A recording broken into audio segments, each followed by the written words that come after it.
Hola chicos, ¿cómo están? ¿Qué tal?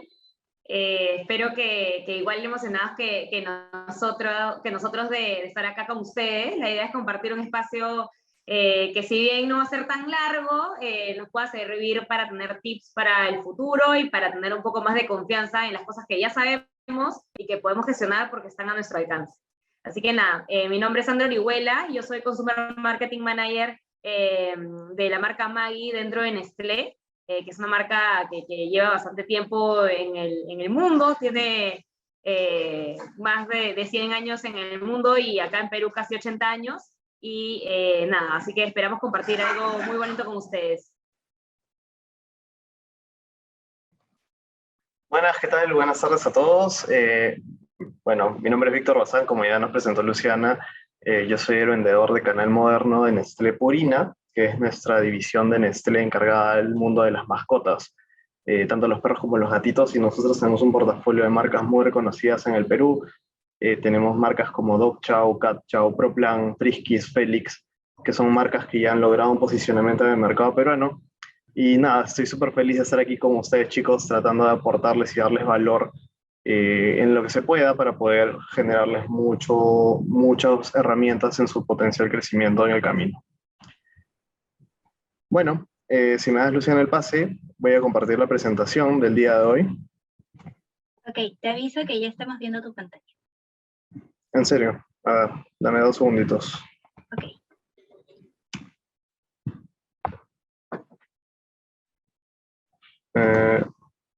A ver, si no me equivoco, ¿y ya estamos? A ver, ahora sí. Ahora sí. Ya, perfecto. Buenísimo. Buenísimo, chicos. Como ya habíamos comentado y como Luciana también ya había comentado, la presentación del día de hoy es tips de empleabilidad para la nueva normalidad. Bueno, lo llamamos así porque las cosas han cambiado mucho desde que empezó la pandemia. Ya no estamos en entrevistas presenciales, todo se realiza a través de una cámara, como estamos ahora en este momento. Las personas tienden a tener otro foco en la observación de las personas que están tratando de conseguir para los puestos que están buscando. Y lo que queremos transmitirles son todos esos tips que les van a permitir a ustedes durante este escenario poder salir sobresalientes en sus procesos y poder conseguir un nuevo empleo. Bueno, los objetivos del taller, como les había contado, son esos. Primero quería contarles un poco de quién soy yo. Ya les dije en dónde trabajo, de qué estoy encargado, pero quería contarles un poco de mí como persona. A ver, yo estudié ingeniería geológica en la Universidad Nacional Mayor de San Marcos, soy ingeniero geólogo de profesión. Y se preguntarán cómo llegué a Nestlé. Bueno, mi journey es un poco extraño para los que siempre lo escuchan por primera vez, pero yo siempre digo que es lo que me hizo y es lo que me dio las herramientas que me hacen la persona que soy hoy. Estudié ingeniería geológica en la Universidad Nacional Mayor de San Marcos, trabajé en una mina, como se imaginarán, durante 3 meses. Descubrí que eso no era lo que me gustaba. En ese momento me di cuenta de que había buscado un camino que no era el mío y traté de conseguir algo un poco más diferente. Y conseguí un puesto en ventas industriales. Trabajé vendiendo servicios a empresas mineras dentro de mi rubro, pero era vendedor ya. Adquirí muchas habilidades de manejo de proyectos, contacto con clientes, una mejora en la comunicación que como ingeniero no tenía. En cierto punto de ese camino descubrí que el mundo industrial no era lo mío. Y es en ese momento en el que dije, bueno, creo que debería buscar en otro lado algo que sea un poco más cercano a las personas, un poco más directo al consumidor. Y ese fue el punto en el que empecé a buscar un trabajo en consumo masivo. Estuve coacheado por una agencia de recolocación y conseguí esta posición en Nestlé, donde ya tengo 3 años desarrollándome en ventas de consumo masivo. Entonces, ¿a dónde voy con este punto? La vida siempre los va a llevar por puntos o por caminos que ustedes de repente no se esperaban. Ustedes pertenecen a distintas carreras, en algún punto trabajarán en cosas que dirán, ¿por qué estoy aquí? Pero eso no significa que el camino sea erróneo. La vida los va a llevar por distintos lugares y siempre tienen que sacar las cosas positivas de eso. Y no se cierren a nuevas oportunidades, porque siempre esas oportunidades van a generar valor adicional y herramientas que ustedes no tienen para mejorar y llegar a un punto mejor en el futuro. Entonces, los objetivos del taller en general, como les había comentado, es darle los tips para la nueva empleabilidad cómo enfrentar a las entrevistas y los procesos durante esta nueva normalidad. Conoceremos el proceso de reclutamiento regular, vamos a conocer tips para conseguir empleo y conoceremos algunos tips para mantenernos en el empleo, que bueno, siempre se menciona que es una de las cosas más complicadas una vez que ya se consiguió la posición. Bueno, el paso número 1 es el más evidente, hay que tener un CV, y el CV es una de las herramientas más importantes. De hecho, las empresas que se dedican a recolocación es lo primero en lo que se van a terminar enfocando en el trabajo con el cliente, que vendrían a ser ustedes. El CV tiene que empezar siempre por lo más básico, que es un resumen de 3 líneas. Y el resumen de 3 líneas tiene que ser el resumen más vendedor que ustedes puedan dar. Las personas que trabajan en recursos humanos tienen muy poco tiempo generalmente. En empresas muy grandes como Nestlé, empresas de consumo masivo, banca, y empresas que tienen muchos postulantes, las personas de recursos humanos tienen muy poco tiempo. Y ese tiempo tiene que ser enfocado en leer 3 o 4 cosas, que generalmente es el resumen de 3 líneas. Tienen que enfocarse mucho en tener un resumen vendedor, un resumen que diga quiénes son, un resumen que diga qué buscan y un resumen que diga qué experiencia o qué intereses tienen. Además de ese resumen, tiene que estar las experiencias más recientes y avanzando hacia las más antiguas, es decir, un resumen o un CV en orden. Muchas veces nos ha pasado, yo también he entrevistado y he buscado personal y veo CVs que en algunos casos están desordenados. Y la primera impresión que uno se termina llevando es que la persona tiene como que un problema en la organización de sus ideas.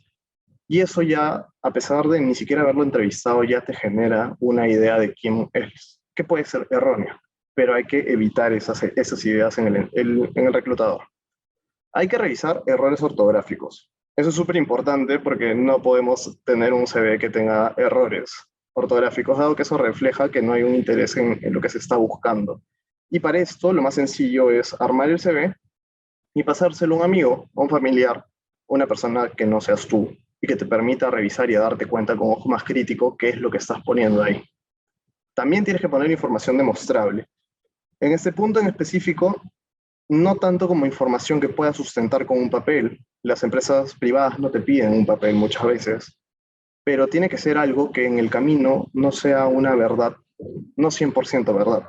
Por ejemplo, nos pasa mucho en empresas de consumo masivo que trabajamos a nivel regional, el tema del inglés, ¿no? Siempre decimos, tengo inglés avanzado, porque en algún momento tuve un certificado de inglés avanzado, pero en el día a día o cuando estamos en una entrevista y alguien, no sé, se le ocurre hacerte una consulta en inglés, empiezas a fallar un poco ahí. Entonces hay que tratar de ser lo más certero posible. Si es que hace tiempo que no practicamos el inglés, de repente no pongamos inglés avanzado, pongamos inglés intermedio. Otra cosa que tiene que ser súper clara y debe estar de forma visible es la dirección de correo electrónico profesional.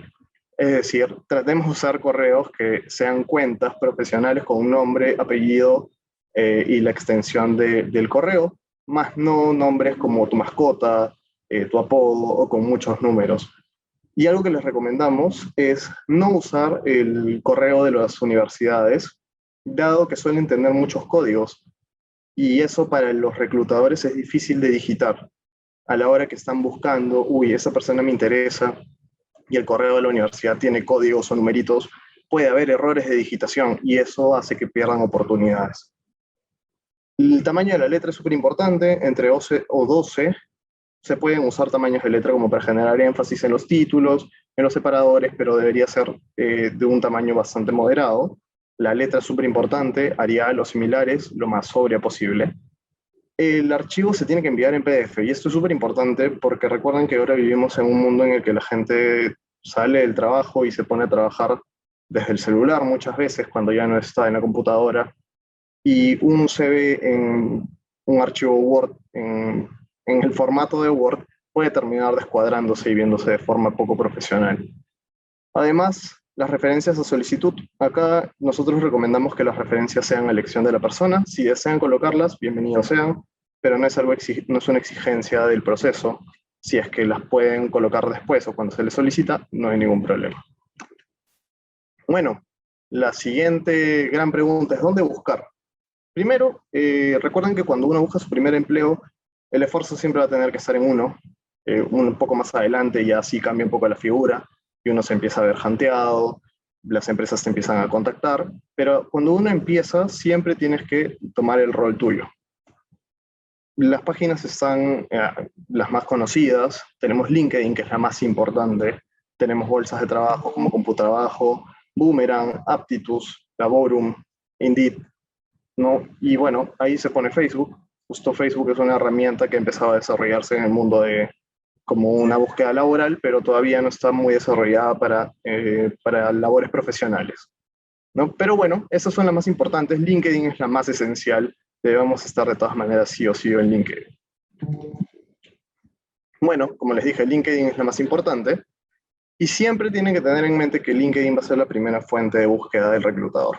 Es donde siempre los va a buscar, va a colocar su nombre, va a ver su foto, va a ver sus funciones, va a ver si es que el CV hace sentido con lo que se coloca en LinkedIn y si la información es lo que él está buscando.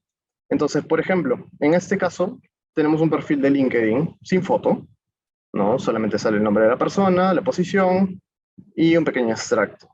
La foto es súper importante, parece un poco cliché, pero es de hecho muy importante porque eso permite que las personas reconozcan que son ustedes, ¿no? O si es que en algún momento ya los entrevistaron y dicen, bueno, quiero buscar más información, van a ir a LinkedIn y como ya tienen una imagen mental de ustedes, va a tener que ser la foto, porque si no, no van a entender qué es su perfil, a pesar de que los nombres coincidan. Por ejemplo, en este caso, tenemos un ejemplo de un perfil de LinkedIn que tiene un buen desarrollo, tiene una buena fotografía, esta persona tiene una ropa formal, no necesariamente un traje, no necesariamente en el caso de hombres una corbata y una camisa, o en el caso de chicas algo muy formal, pero lo más profesional que se pueda ver, que se vea prolijo, que se vea en un fondo de colores neutros, que el rostro se vea claramente, que el pelo esté recogido en el caso de las chicas, y si no está recogido, que esté fuera del área del rostro, no tirado hacia atrás, por ejemplo. Y eso es importante porque demuestra que hay interés, no demuestra que la persona se preocupa por cómo se ve en el mundo profesional. Entonces, esto es súper importante. Lo siguiente es la descripción de la experiencia. En este caso lo que vemos bastante es simplemente el nombre de las posiciones. La gente pone cuál es la posición en la que ha trabajado, por ejemplo, en este caso practicante, pero profesional de finanzas, pero no profundiza, ¿no? Lo que el reclutador va a buscar y quiere entender es qué es lo que hacía como practicante pero profesional de finanzas, qué actividades realizaba, cuáles eran sus funciones, sus objetivos, y si lograron algo, también colocarlo, ¿no? Porque es la mejor forma de vender su trabajo. Bueno, el siguiente paso, que es súper importante, es enviar el CV, ¿no? Hay que enviar el CV y en este caso hay algunos pasos que tomar. El modo de contacto de los reclutadores puede ser muy variado. Les pueden escribir por LinkedIn, los pueden llamar al celular. Si no los contactan por esto, le van a mandar un correo. Si tampoco lo contactan por el correo, los van a llamar al celular o en muchos casos hasta el fijo o el número fijo de su casa. Entonces, en este caso es importante que ustedes hayan comunicado a las personas que podrían contestar el teléfono en sus casas, si es que no es el número de ustedes, informarles que están postulando a tal lugar, revisar los correos que han puesto como línea de contacto para ustedes, porque podrían perder oportunidades si es que no están en constante revisión de estos, ¿no? Y es muy importante para no perder oportunidades, como les digo, de entrevistas y procesos. Bueno, ¿qué va a pasar después? El reclutador revisa el CV. Como les dije al inicio, lo primero que se va a enfocar es el extracto de 3 líneas. Y si se dan cuenta en este caso, el extracto es muy conciso, ¿no? Dice cuál es su profesión, si es estudiante, si tiene experiencia, qué estudió, en qué lugar, cuál es la experiencia que tiene. Y en este caso muchas personas o muchos jóvenes, me incluyo yo cuando era joven, se preocupan, bueno, yo no tenía experiencia en este momento. ¿Qué es lo que debería poner en el extracto? Bueno, pueden poner cuáles son sus intereses. No pueden poner, estoy interesado en temas, en mi caso, por ejemplo, estoy interesado en temas de ventas y marketing de consumo masivo, ¿no? O pueden poner que están interesados, como está en el ejemplo, en temas de desarrollo social y económico, si lo fuera, o el tema en el que estén interesados, a pesar de que no tengan la experiencia necesaria para ponerlo en el resumen. Bueno, acá, por ejemplo, se van a dar cuenta, y es un ejemplo de un resumen no tan positivo, o no un ejemplo bueno, donde, por ejemplo, la persona coloca mi nombre, describe todo como si fuera una historia, ¿no? Pone su nombre, dice que es una persona con un gran sentido de análisis, que es responsable, que es perseverante, y cuenta todo como una historia. Si bien es cierto, el storytelling es importante, el storytelling se debe usar cuando es hablado y no tanto escrito. Cuando es escrito, recuerden que la persona tiene poco tiempo para leerlo. Entonces tiene que ser conciso y de preferencia hablado en tercera persona. Desarrollo de estudio en tal universidad, siempre en tercera persona para evitar que sea tan informal o que tenga un sentido medio de historia, en lugar de un sentido objetivo. Bueno, hasta aquí estoy yo, y ahora le doy el pase a Sandra para que nos ayude con la siguiente parte de la presentación. Lo máximo, Víctor. Ahí no sé si me puedes ayudar igual pasando las diapositivas para llegar ya al paso 5 y nada, hasta aquí ya hemos armado nuestro CV, hemos visto que hay partes importantes, hay cosas que incluso pueden sonar un poco obvias, pero desde el lado del empleador, que muchas veces nosotros recibimos estos CVs, porque los CVs, ustedes saben, llegan a recursos humanos y luego llegan a los que estamos buscando la posición que necesitamos dentro del equipo, ¿no? Y muchas veces nos encontramos con estos errores que pueden sonar cosas bastante sencillas y obvias, pero que por falta de revisarlas en el momento o de ser extremadamente cuidadosos, podemos dar una primera impresión que quizás no nos hace justicia, pero lamentablemente no hay una segunda primera impresión. Entonces, el CV, como ha explicado Víctor, es nuestra carta de presentación y es la foto que va a representarnos y en pocos minutos va a hacerle al empleador una idea de quién es la persona que está detrás de ese papel. ¿Me ayudas con una más, Vic, por favor?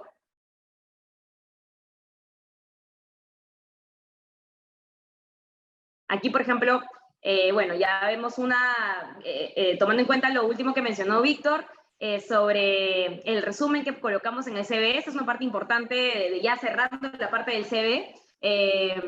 Acá ya vemos un resumen mucho más ejecutivo, más conciso, que le va a dar una idea general a la persona, antes de ver el detalle de nuestro CV, una idea general de quiénes somos, qué nos interesa y qué tenemos para aportar, pero en líneas muy breves. Y tal cual como les he mencionado, debe ser un resumen ejecutivo que le dé una idea rápida al que está interpretando nuestro CV, ya sea la persona de recursos humanos o ya sea el jefe de la posición, de quiénes somos, qué nos interesa y finalmente qué habilidad podríamos aportar al equipo que pueda hacer match con lo que está buscando en la posición o la empresa. Pero ya, con eso terminamos el CV y lo mandamos y de repente recibimos una llamada, ¿no? ¿Qué quiere decir si recibimos una llamada o un correo? Es que probablemente ya pasamos el primer filtro, que fue la revisión del CV. Pero muchas veces no estamos preparados porque mandamos nuestro CV y no sabemos si nos van a llamar o no nos van a llamar.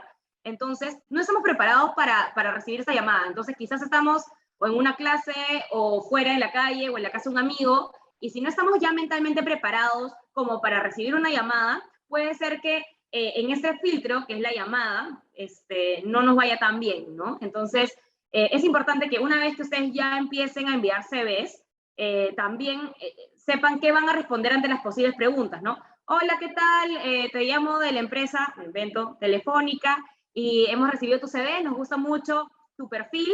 Entonces, ustedes cuando sepan que ya están hablando con una persona de la empresa que les ha interesado y ustedes han postulado, tienen que buscar dentro del espacio en el que estén, buscar la mejor situación, de repente irse a un lugar un poco más alejado, donde haya más silencio y ustedes puedan escuchar mejor también, y al mismo tiempo tener algunas cosas claras ya en la mente, que les permita salir de repente un poquito de los nervios que puede generar una llamada imprevisto y poder transmitir efectivamente lo que ustedes quieren comunicar, ¿no? Entonces, hay algunas preguntas que te hacen, incluso para la búsqueda de prácticas o posiciones junior, ¿no? Que te pueden preguntar, ¿cuál es tu expectativa salarial? Y nos podemos quedar como, hola, ¿no? O sea, ni siquiera se nos ocurrió que íbamos a tener que responder esa pregunta. Entonces, Si estamos buscando una posición de practicante y en realidad nuestra prioridad número uno es aprender, o queremos entrar a una empresa que sabemos que hay una línea de carrera interesante, que nos interesa a nivel profesional, en realidad en una posición junior yo creo que el tema del salario puede pasar a un segundo plano. No digo que no sea importante, pero quizás nuestra respuesta pueda ya estar orientada a, mira, en realidad lo que tengo en mente es alrededor de, ¿no? Y pueden poner, no sé, yo consideraría que deberían decir el sueldo mínimo o un poco más del sueldo mínimo, ejemplo, 1.000 soles, pero en realidad estoy mucho más interesada en la posición y estoy abierta a conversarlo, ya que no es una prioridad. Esa es mi recomendación en el caso de las prácticas o entry positions, que son las posiciones de primeros contratados, normalmente asistentes, analistas, porque considero que realmente todo lo que hay por aprender a nivel de experiencia, a nivel de la organización, de los contactos que uno va a hacer, vale muchísimo más en este momento que finalmente si recibimos 200 o 300 soles más o 100 soles más, ¿no? Obviamente va a depender en el caso de que nos encontremos cada uno y dependiendo de cada momento de nuestra vida, pero como consejo, en esas posiciones es importante que ustedes prioricen la experiencia y lo que van a aprender y también puedan transmitirlo con facilidad, ¿no? Nos ha pasado también que estábamos buscando practicantes y la posición de practicante era recibir un sueldo muy alto. Quizás no estaba preparado para responder esa pregunta, pero de frente nos puso algo que estaba muy por fuera de lo que nosotros estábamos buscando, pero en una posición de practicante. Entonces, ya si es que si vemos que no hay una alineación con el candidato, también esto puede ser un motivo de cambiar o ver hacia otros lados, ¿no? Entonces, sí es importante que previo a que recibamos esta llamada, que no sabemos en qué momento va a ser, puede ser cuando estamos con nuestras patas, puede ser, hay veces que te llaman incluso fin de semana, etcétera, sepamos cómo vamos a responder o cómo vamos a abordar ciertas preguntas. Entonces, ¿qué deberíamos saber más o menos? Responder por qué queremos postular, por qué te interesa esta posición o por qué te interesa esta empresa, y la expectativa salarial, que en el caso de un entry position o unas prácticas, mi recomendación sería que sean mucho más abiertos y que comenten que tienen un monto en mente, pero que digamos que no es la prioridad para elegir o optar por una posición. ¿Ok? También es importante que si la llamada se da en un momento que no es para nada oportuno, voy a inventarme, estás en un lugar donde hay muchísima bulla porque estás en una fiesta, espero que no porque estamos en situación de COVID, pero vamos a poner el ejemplo hipotético, y hay mucha bulla, estás en la fiesta de tu tío, hay muchísima bulla, por más de que te vas a la cochera, no, hay demasiada bulla y en verdad sientes que no es un momento que puedas manejar bien, es mejor que le digas al reclutador, hola, escúchame, ahorita no puedo, ¿tú crees que me puedes llamar en 30 minutos o en 10 minutos? Entonces es mejor darnos ese tiempo y que el reclutador es una persona, también ha estado en situaciones complejas en algún momento, va a entender eso y es mejor darnos ese espacio para luego poder tener una buena llamada y un buen intercambio con esta persona. Entonces, sí también hay veces que por querer cumplir y no fallar y quedar bien, respondemos, pero no siempre podemos manejar la situación. Así que eso también se los dejo como tip. Vic, ¿me ayudas con una más, porfa? Bueno, es importante, y ya como tips generales, justo con lo que les comentaba también, si es que ese approach o ese acercamiento de parte del empleador lo recibimos por correo, como mencionó Vic, es importante que estemos en constante revisión de nuestro correo y de los no deseados, porque también pasa que te agendaron, o sea, tuviste la llamada hoy día, sentiste que no te volvieron a escribir y de la nada ya tienes dinámica el día siguiente 7 a.m. Pasa, ¿no? Porque hay veces que también hay una posición que es urgente, sobre todo si son posiciones, digamos, de practicante o de entry position, muchas veces se necesita cubrir la posición con mucha urgencia. Y se trata de acomodar a los horarios de las personas que van a evaluar. Entonces, puede pasar que justo te hayan tomado en la última parte del proceso y ya tenían la fecha programada. Entonces, es importante que si están en un proceso de selección, han enviado su CV, estén de manera proactiva, no como que esperando que les llegue la notificación, sino de verdad de manera proactiva, chequeando si es que han tenido alguna confirmación o no. Pasa también que a veces te dicen por teléfono, el día de mañana vamos a tener una entrevista en tal lugar, ¿verdad? Pero no te dan una información tan concreta y luego se demoran en mandarte el correo.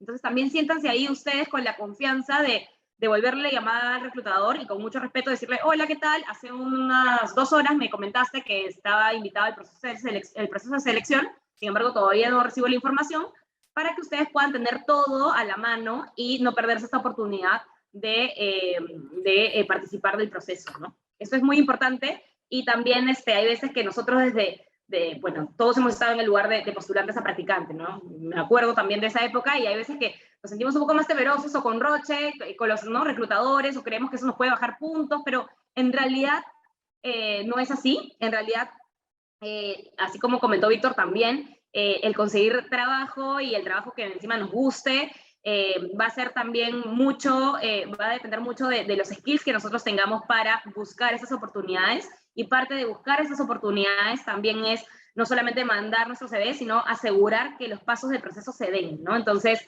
hay algunas, obviamente, si es que no te llaman de algún lado, quizás tu CV no calzó con el puesto, no vas a estar insistiendo y llamando a la persona, ¿no? Ellos ya habrán hecho su filtro. Pero si es que ya te comunican que estás invitado y no te mandan la información, también ustedes busquen proactivamente concretar y cerrar estos gaps de información para que puedan completar el proceso. Y bueno, si dan un teléfono fijo, asegúrense que alguien lo va a contestar o que ustedes van a estar, pero lo idóneo es que den un celular. En estos tiempos creo que todos tenemos acceso a un celular, y es mucho más fácil también estar, digamos, pendiente y recibir las llamadas a tiempo.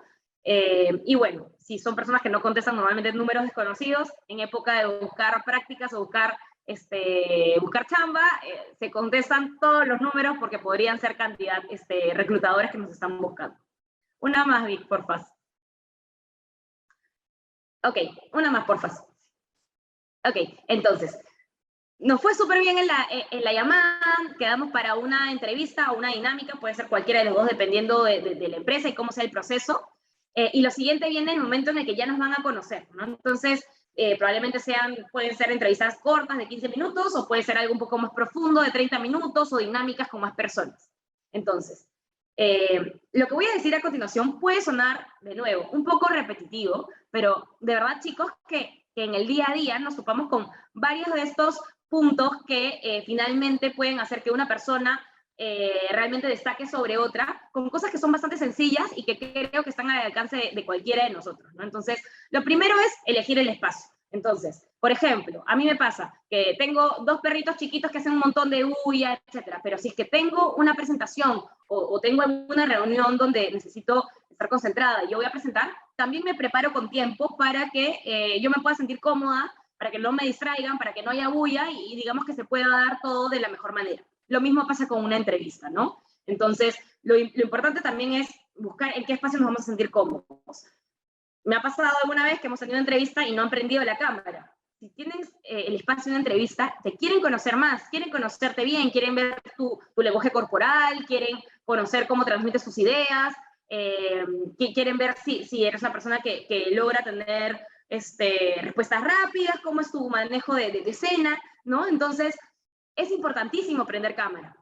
También me ha pasado que alguna vez he tenido una entrevista y prendo la cámara y veo todo el cuarto, ¿no? Y no les miento que he visto la silla con ropa al costado, la taza ahí, espero que sea de la mañana, pero creo que no es finalmente la imagen que queremos proyectar. Así, alguna vez todos hemos tenido un cuarto desordenado en algún momento de nuestra vida, creo que no es la imagen que uno quiere proyectar a una persona que no te conoce y que tiene poco tiempo para hacerse una idea de la pieza clave que vas a hacer dentro del equipo, ¿no? Entonces, es muy importante asegurar el espacio. Si es que no sienten que tienen un lugar súper cómodo, yo, por ejemplo, ahorita estoy en el comedor de mi casa, en un lugar donde es más o menos callado, y tengo un fondo blanco, ¿no?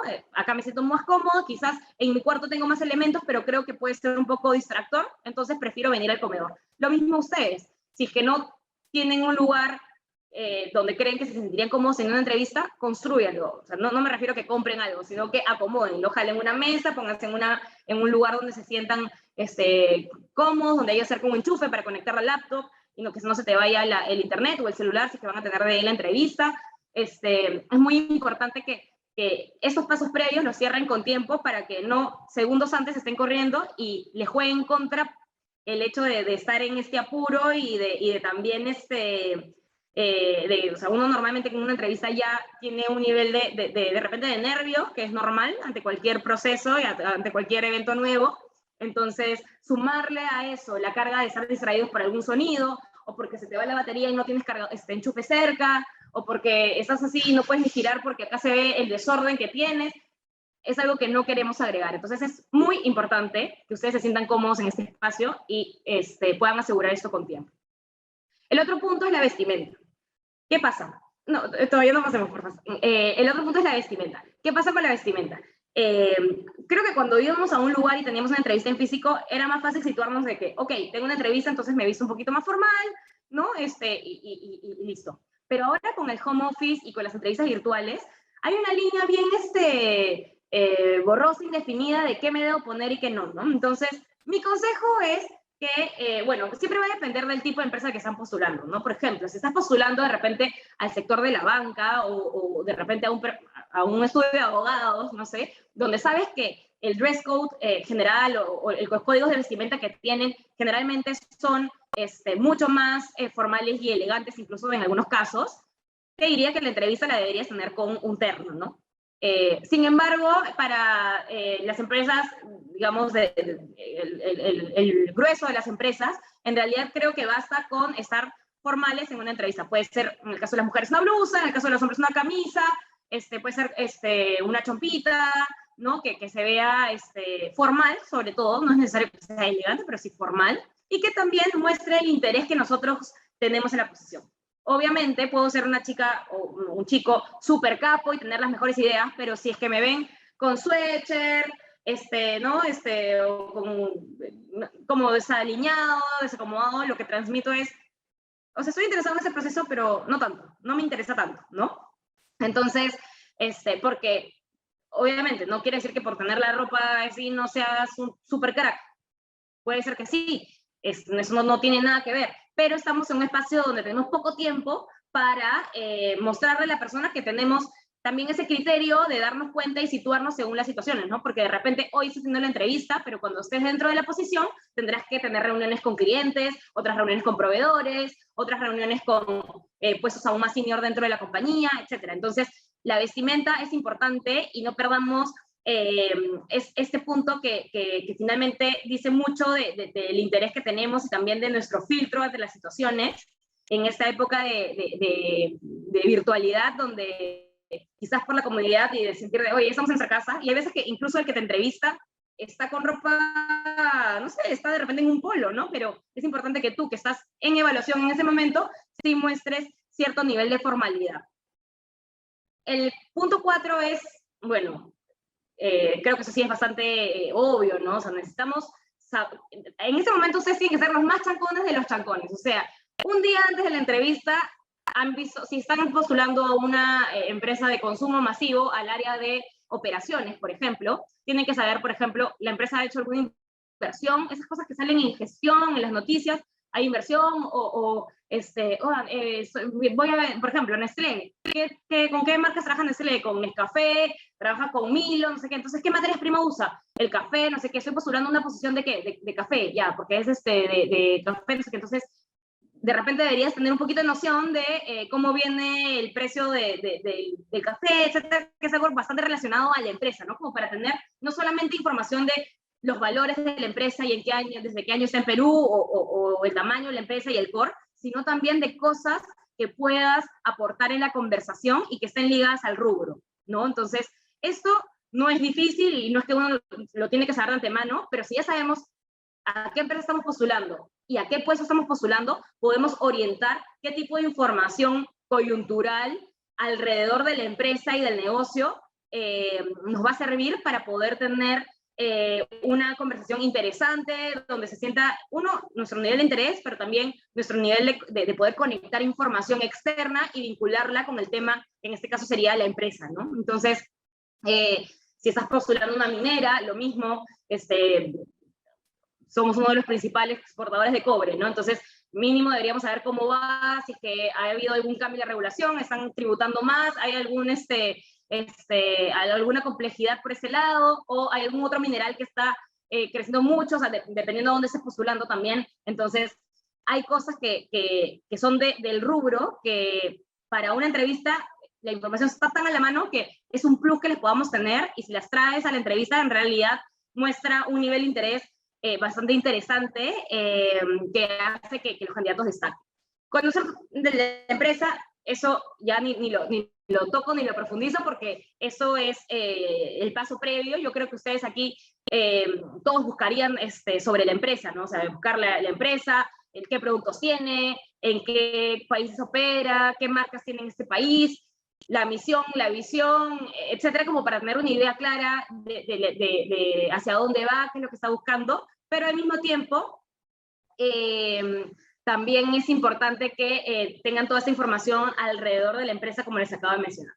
Y finalmente, la preparación mental, ¿no? O sea, hay que prepararnos, hay que saber qué tipo de preguntas nos pueden hacer. Hay preguntas que ya son típicas, ¿no? Fortalezas, debilidades, o sea, ya si te preguntan fortalezas y no la tenías pensada antes, ya, o sea, eso es no haber hecho la tarea, ¿no? Van a haber otras preguntas que van a ser un poco más retadoras, pero hay unas preguntas que ya sabemos que son las básicas, ¿no? Desde hacer nuestra tarea de buscar preguntas, de entrevistas, o sea, hay que preocuparnos, hay que forzarnos para ver cómo nos podemos preparar mejor, ¿ok? Y la entrevista no se trata de repetir cosas de paporreta, ¿no? No se trata para nada de eso, pero sí estar preparados para tener la confianza y soltura de responder bien, tranquilos y con toda la confianza del mundo. Vic, ¿me ayudas con una más, porfa? Un par más, sí, una más. Ok, entonces, el lenguaje corporal. Como les comentaba, este espacio que vamos a tener en la entrevista es muy importante porque van a conocer cómo nos comunicamos, nuestra manera de transmitir ideas, porque no es lo mismo que yo les hable así, que no transmita de repente nada, a que yo les hable así, con entusiasmo, es diferente. Entonces, esas cositas son importantes y van a ser más importantes también dependiendo del tipo de puesto, ¿no? Por ejemplo, si alguien postula comercial, será mucho más importante que esa persona sea empática, que logre conectar con el otro, que de repente en una posición donde la cualidad principal que se busca es análisis, ¿no? Quizás las preguntas vayan más orientadas a ver qué tipo de juicio crítico tiene la persona, etc.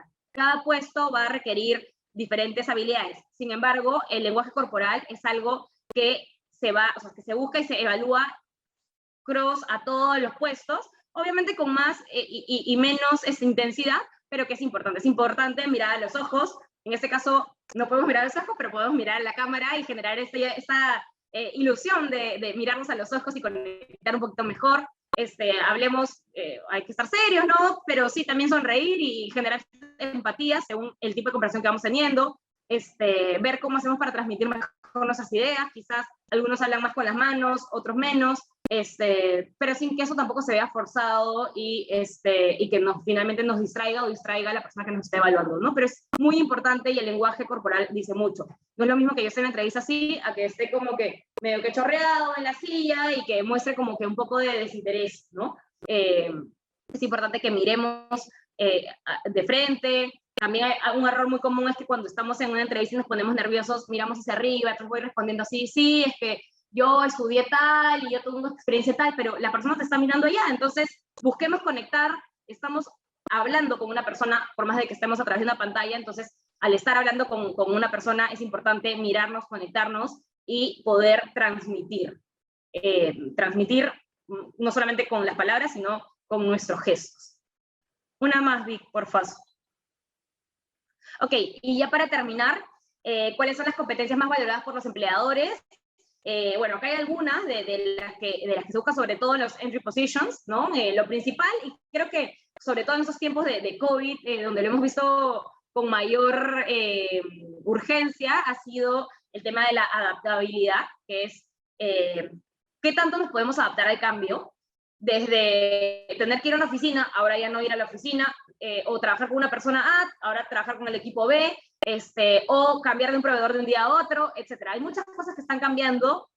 Yo tengo más o menos 7 años de experiencia laboral, y si bien lo he sentido en diferentes momentos, les juro que desde el año pasado, en estos últimos años, casi 2 años, las cosas han cambiado de una manera mucho más impresionante también en los negocios por toda la coyuntura que estamos viviendo de COVID. Entonces, si antes normalmente era cambiante, Ahora tenemos una suma de factores externos adicionales que hacen que sea aún más complejo y que tengamos que tener esta capacidad de poder adaptarnos. Entonces, esto es lo principal.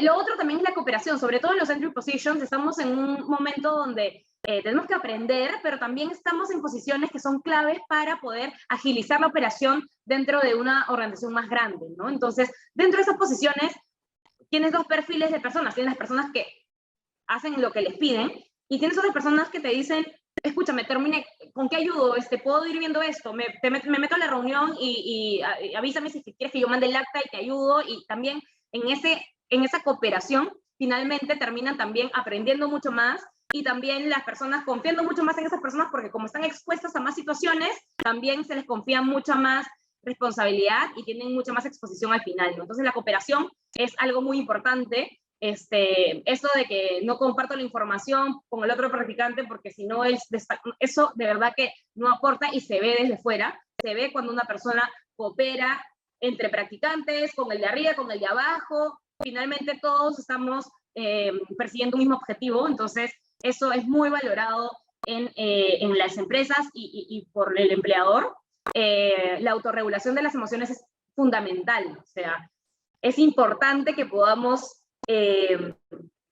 uno, saber llegar a las personas; dos, ante situaciones que no salen como queremos, poder tomarlas de manera profesional, no de manera personal, de que alguien te hizo algo porque no le caes bien. No, acá estamos en el trabajo y es trabajo, ¿no? Entonces, las cosas salen bien a veces, y cuando no, se busca la manera de solucionarlo. Pero es importante tener ese nivel de autorregulación de emociones para poder ver las cosas de manera objetiva y enfocarnos en lo que nos suma en el trabajo, y esta perspectiva de verlo de manera laboral y profesional es muy importante. Cuando uno cae ya en el terreno de lo personal, realmente se complica un poco la situación, y es como si tuviéramos una venda en los ojos que no nos permite ver las cosas de manera tan racional, ¿no? Entonces, es muy importante este nivel de autorregulación, porque además también es importante mantener buenas relaciones dentro del espacio laboral, ¿no? No solamente porque dos personas que se llevan bien probablemente tengan mayor nivel de cooperación y por ende saquen cosas adelante, sino también porque uno mismo va generando una red de contactos a la interna de la empresa, que finalmente luego te van a ayudar a que tus proyectos se aceleren, porque es más fácil comprometer y que la gente esté motivada cuando tú sabes llegar a ellos, etcétera, ¿no? Entonces, es importante la autorregulación de emociones para que podamos mantener este equilibrio. Perseverancia, importante. No darnos por vencido con los diferentes procesos que hay dentro de las empresas, y el proceso de aprendizaje, que en la virtualidad sí está siendo un poco más complicado que de manera presencial. Normalmente tenías a alguien al costado al que podías voltear y preguntarle. Ahora no, y eso va de la mano con el segundo punto, que es el último punto, perdón, de la tolerancia a la frustración, ¿no? En esta época de virtualidad sí está siendo un reto más grande el hecho de aprender cosas desde cero, no solamente de la lógica de la chamba, sino la operatividad de la chamba. ¿Dónde está el sistema no sé qué? ¿De dónde saco esta data? ¿Esta información de dónde, cómo la calculamos? ¿Qué porcentaje utilizo aquí? O sea, toda esa información que antes se la podías consultar al de al lado, hoy tienes que o agendar una reunión o de repente preguntarle a alguien que no has conocido todavía. Entonces, es importante que también sepan eso de antemano, sepan que ya va a ser, es complicado, sí, es complicado, pero que también con este nivel de autorregulación y relaciones que van a generar a la interna, puedan lograr este aprendizaje y finalmente también tener éxito en sus primeras prácticas. Así que, chicos, nada, eso por mi lado. Espero que les hayan servido de algo los tips. Y ahí los dejo con Luis y Cami para que les cuenten un poquito más de la iniciativa por los jóvenes. Buenísimo, muchas gracias Sandra, gracias Víctor por toda la presentación que han tenido hoy para nosotros, súper completa. Muchas gracias por estar hoy día con nosotros, así que ahora en los últimos minutitos que tenemos vamos a aprovechar para resolver consultas. Si tuvieran alguna duda, algún comentario que hacer sobre la presentación, sería ideal aprovechar estos últimos minutos por el chat o a través del audio. Voy a compartirles una breve encuesta en lo que vemos si tenemos alguna consulta.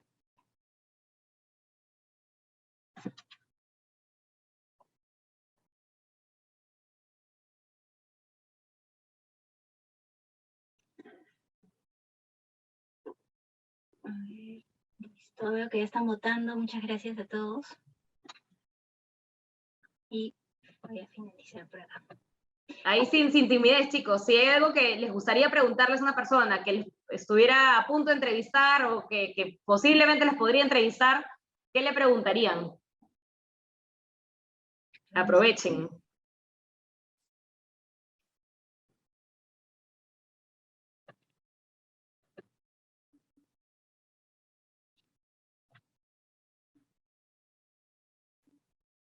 Luego tenemos a Samantha levantando la manita y luego tenemos a Ángel también. Samantha, te Lo escuchamos. máximo. Hola, buenas tardes. Muchas gracias por su presentación, estuvo muy bonita. Quería saber si actualmente tienen algún tipo de práctica preprofesional, sobre todo para estudiantes de bioingeniería, o podríamos evaluar según nuestro perfil algún puesto dentro de la empresa. Sí, de hecho las convocatorias gracias Samantha por tu pregunta y gracias por preguntar. Miren, en las páginas que les hemos dejado aquí van a encontrar bastante información sobre Nestlé. Todas las convocatorias que tenemos de prácticas aparecen también en la página de LinkedIn, entonces ahí también denle un doble check. En realidad esta es la manera en la que nosotros publicamos todos los puestos, tanto en LinkedIn como también en la página web. Y como te comentó también Víctor, ¿no? En realidad, algo que es muy valioso, si hablamos puntualmente de Nestlé como empresa, es que no te encasilla en un puesto por la carrera que tienes, ¿no? Sobre todo en las posiciones que son entry positions. Obviamente hay puestos, por ejemplo, si estudié, no sé, comunicaciones y hay un puesto dentro de la planta y necesitan a alguien con conocimientos de ingeniería, probablemente no tengo hoy los skills para entrar porque hay algunos conocimientos duros, ¿no? Habilidades hard que necesito para esa posición. Pero en general, en realidad, por ejemplo, para otras posiciones que no necesitan algo tan específico, hay mucha apertura para poder recibir diferentes carreras. Ahorita no te podría decir si es que hay una vacante puntual en el área no sé cuál es el área que te interesa, pero ligada más a ingeniería. Lo que sí sé es que ahorita hay vacantes abiertas en marketing y hay vacantes abiertas en trade marketing, que nosotros a la interna le llamamos el área de categorías, ¿no? Que ve categoría. Pero bueno, se tiene que postular igual por la vía regular que es por LinkedIn.